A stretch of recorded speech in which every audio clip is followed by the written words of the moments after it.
What is good, ladies and gents? Welcome to the MKO Pugilism Boxing channel where we talk all things boxing.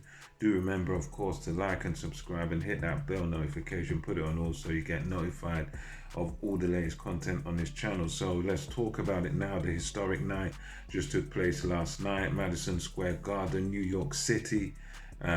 Undisputed women's championship fight there between Katie Taylor and Amanda Serrano. This was a great fight. First of all, before even talking about results, I must say hats off to both ladies. It's one of them where it was exceptional. It was one of the best fights I've seen this year.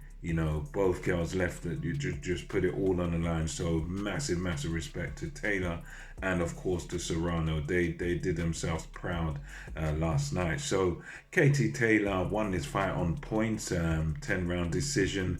It was a split decision, and for me, this was one of those fights where it was very close. There's a lot of people out there crying robbery.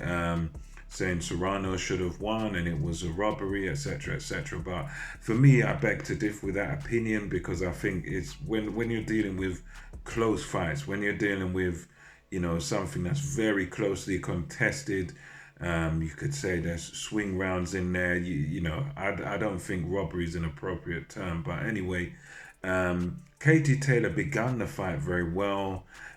She boxed on the back foot. The first couple were quite cagey, but Taylor was doing the better work for me, mainly in that first couple of rounds, sort of between the first round and about the fourth. I thought Katie Taylor took the majority of those for me.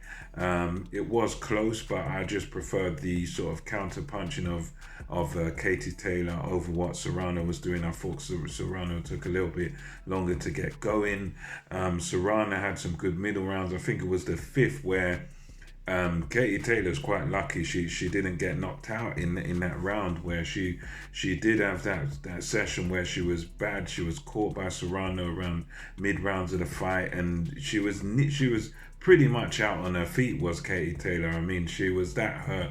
The only thing was she didn't go down, but and salute to her and her chin and her punch resistance for that. But there was that round, sort of fifth round, sixth round.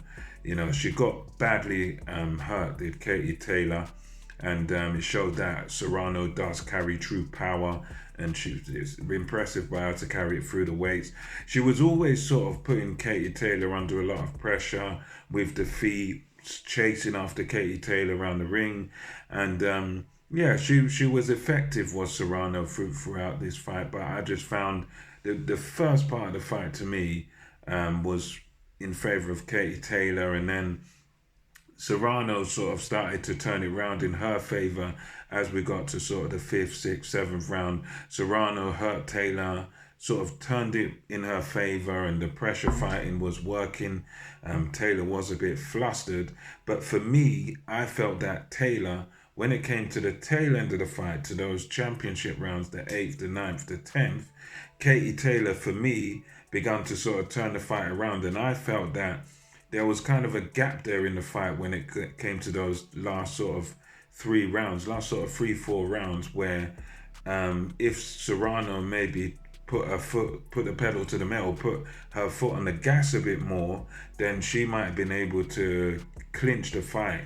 You know what I mean? Like, she was putting the pressure on Taylor, but I felt towards the end of the fight, those last 2-3 rounds, Taylor was just a little bit more effective. I mean, the 10th round I would say was very close though. Apart from the 10th where it was very close and Taylor got hurt again, but she sort of responded to say it was just a out and out punch out. Reminded me of a little bit shades of Ward and Gatti in there. But I think the other couple of rounds leading into the last one, for me, sort of went Katie Taylor's way because I felt that Serrano kind of took her foot off the gas a little bit, and then that allowed Katie Taylor to box on the back foot, and because she throws quite a high volume of shots, she was able to land her shots and counter quite effectively, as Serrano gave her a bit of space and gave Taylor a bit of time to work in those last couple of rounds. So for me, I just felt that that to me that the latter part of the fight went to Taylor, and I thought she had a better start to the fight.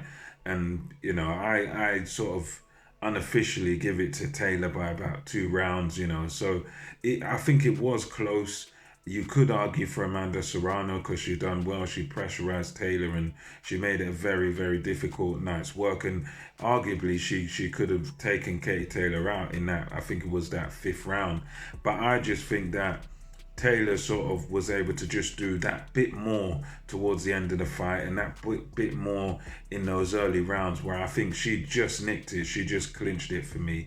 But yeah, nonetheless, it was a very good fight, and I, like most of you who watched it, wouldn't mind seeing a rematch, and I think that that's something that, yeah, Serrano's definitely deserving of.